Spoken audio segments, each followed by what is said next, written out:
COVID-19 continues to have a devastating impact on our lives, testing our societies, our economies and our public services in unprecedented ways. Education is, of course, no exception. When millions of students were forced out of schools, teachers, education support personnel and school communities adapted to meet the challenge. With parents, teachers have found unique and innovative ways of maintaining students' education, taking the lead in distance learning and as schools reopened. It's that spirit of collaboration that makes today's launch of this roadmap for educational recovery special. Education International, which represents education unions across the world, and the OECD, one of the world's most powerful intergovernmental organisations, have come together behind 10 principles for reconstructing the world's education systems. The why is simple, because successful education systems are essential not only for the learning and well-being of children and young people, but for countries' social and economic recovery. The how is also intuitive. All the evidence, both from EI and the OECD, shows that governments working in partnership with teacher and support staff unions to get education back on its feet have been far more successful than those without such partnership. This is a critical lesson that both EI and the OECD have learned and applied to this significant joint document, the first of its kind for our organisations.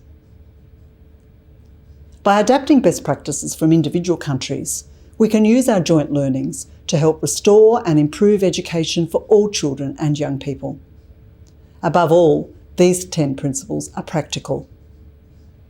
They are not a wish list of high-minded aspirations. We profoundly believe they can be used to sustain and grow education now and in the future. You will note that we draw a deliberate and direct link between equity and effectiveness. The COVID crisis has brought into even sharper focus the fundamental inequities in our world. No recovery strategy will be effective without equity at its heart. The social and economic fabric of society cannot recover without all students being empowered by their schools to be optimistic about the future and prepared for the massive and accelerating changes the 21st century is throwing at them.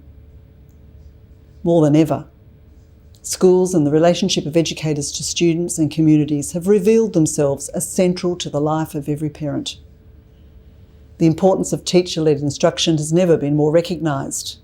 Indeed, there will be few parents now who will say that COVID has taught them that schools are not important to their children's lives. They all understand that the pandemic, as our principles say, has highlighted the essential role of schools in the education of people, of children and young people.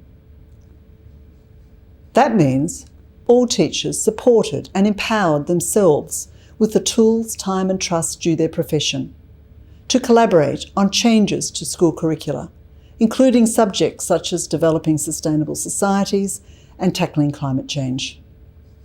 That doesn't mean to say that teaching literacy and numeracy is any less important than it was.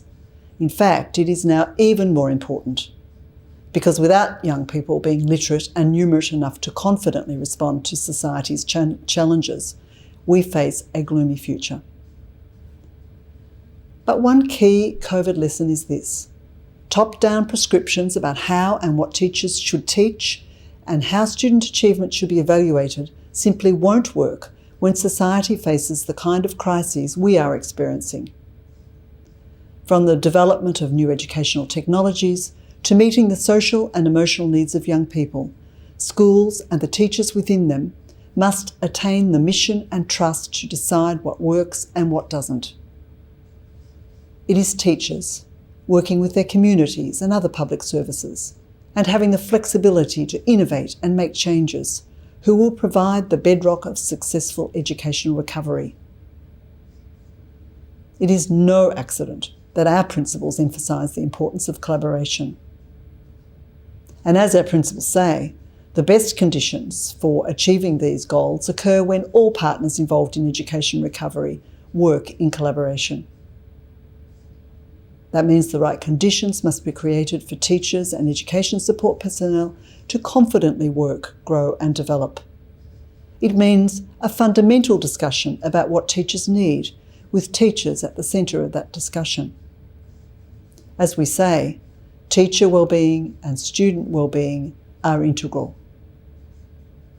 That means that jurisdictions should review with teachers and their unions teachers' working conditions to identify the areas that need to be improved. We emphasise that reviewing teachers' working conditions is not only vital during the pandemic and post-pandemic recovery generally, it is especially beneficial in the most disadvantaged schools. Effective economic policies at the national level are an imperative. For education recovery to be effective for society, national stimulus packages put in place to support a good recovery must include the education sector. And very importantly, not only for the short term. Funding has to be equitable and stable now and for the future, if education is to sustain society's recovery from COVID.